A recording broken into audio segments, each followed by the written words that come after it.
इस लेसन में हम कंपैरिजन ऑपरेटर्स डिस्कस करेंगे और कंपैरिजन ऑपरेटर्स भी बूलियन होते हैं क्योंकि ये रिटर्न करते हैं result in the form of true and false. Boolean operators क्या होते हैं? ट्रू एंड फॉल्स बूलियन होते हैं। ये कंपैरिजन ऑपरेटर को भी हम जब यूज करते हैं तो हमें या तो रिजल्ट ट्रू में मिलता है या फॉल्स में मिलता है।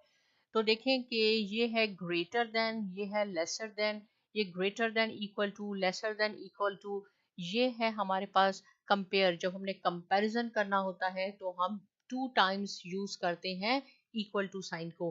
फिर हम डिस्कस करेंगे असाइन वर्सेस कंपेयर में क्या डिफरेंस है, और ये एक्सक्लेमेशन मार्क इक्वल टू, ये इक्वल होता है नॉट इक्वल टू। ये मैं सब आपको यूज करके बताती हूँ।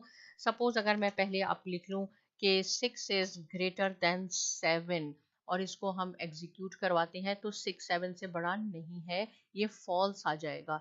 तो देखिए ये कंपैरिजन ऑपरेटर यूज किया और हमें रिजल्ट फॉल्स मिल गया।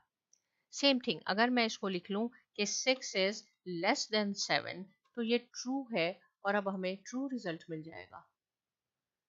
राइट अगर मैं यहाँ लिख लूं कि 7 इज ग्रेटर देन 5 सपोज और हम इसको एग्जीक्यूट करवाते हैं तो ये ट्रू होगा, 7 इज ग्रेटर देन 5। लेकिन अगर मैं इसको भी 5 कर दूं कि 5 इज ग्रेटर देन 5 और अब हम इसको एग्जीक्यूट करवाते हैं तो ये फॉल्स आ जाएगा।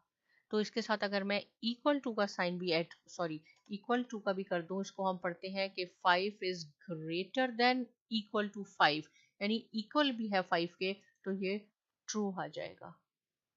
सेम अगर मैं इसको ऐसे कर दूं, इसको हम लेस कर देते हैं कि 5 इज लेसर देन 5 और फिर हम इसको एग्जीक्यूट करवाते हैं, ये फॉल्स हो जाएगा क्योंकि 5 तो इसके ग्रेटर है। तो यहाँ क्या होगा, हम इक्वल 5 तो इसके इक्वल है तो हम यहाँ पे इक्वल टू का साइन लगा देंगे। अब हम इसको कैसे पढ़ते हैं कि 5 इज लेसर देन और इक्वल टू 5, तो ये ट्रू हो जाएगा, ट्रू हो गया। तो देखें ये हमने greater than, lesser than, greater than, equal to, lesser than, equal to, ये comparison operator so far discuss किए हैं और इसके रिजल्ट भी आपने देखा, यानी आउटपुट भी देखी जो हमें ट्रू एंड फॉल्स यानी बूलियन ऑपरेटर की सूरत में मिली है। इसलिए हम इनको कंपैरिजन ऑपरेटर्स भी कहते हैं कि ये कंपैरिजन ऑपरेटर हम बुलियन होते हैं जो हमें ट्रू एंड फॉल्स में देते हैं रिजल्ट। अब आता है ये हमारे पास डबल इक्वल टू, इसका क्या मीनिंग है और कहाँ यूज करते हैं। देखिए अगर मैं असाइन कर दूं, और इसका भी साथ में हम डिस्कस कर लेते हैं, असाइन वर्सेस कंपेयर का क्या मीनिंग है। अगर मैं सपोज असाइन करती हूँ, मैं कहती हूँ x इज इक्वल टू 2 कर देते हैं कि x 2 के इक्वल है। जो मैंने एक इज इक्वल टू का साइन यूज किया है वन टाइम, राइट, एक दफा मरतबा मैंने यूज किया है, तो इसका मीनिंग है कि मैंने इसको वैल्यू असाइन की है, यानी x की वैल्यू 2 है। अगर अब मैंने अब कंपैरिजन ऑपरेटर इस पे लगाना है, यानी ट्रू एंड फॉल्स में मुझे रिजल्ट चाहिए, तो मैं लिखाऊंगी इक्वल टू के x इक्वल टू यानी इक्वल है 2 के। अगर ये 2 के इक्वल है तो ट्रू आना चाहिए, ये ट्रू आ गया। और अगर मैं सपोज कह दूंगी, यहाँ लिख दूंगी 4 कर दें या 3 कर दें, तो ये नहीं है, तो ये फॉल्स हो जाएगा। तो ये दोनों में डिफरेंस है कि अगर आप वन टाइम हम यूज करते हैं is equal to, it means कि हम वैल्यू असाइन कर रहे हैं, लेकिन जब हम 2 टाइम यूज करते हैं तो ये कंपैरिजन ऑपरेटर बन जाता है और हमें रिजल्ट ट्रू में या फॉल्स में मिलता है। एक और एग्जांपल मैं आपको बताती हूँ। सपोज अगर x की वैल्यू मैंने सेट कर ली है 6, तो मैं कहती हूँ इसको हमने कैसे प्रिंट करवाना है। ये प्रिंट करेगा x नॉट इक्वल 8,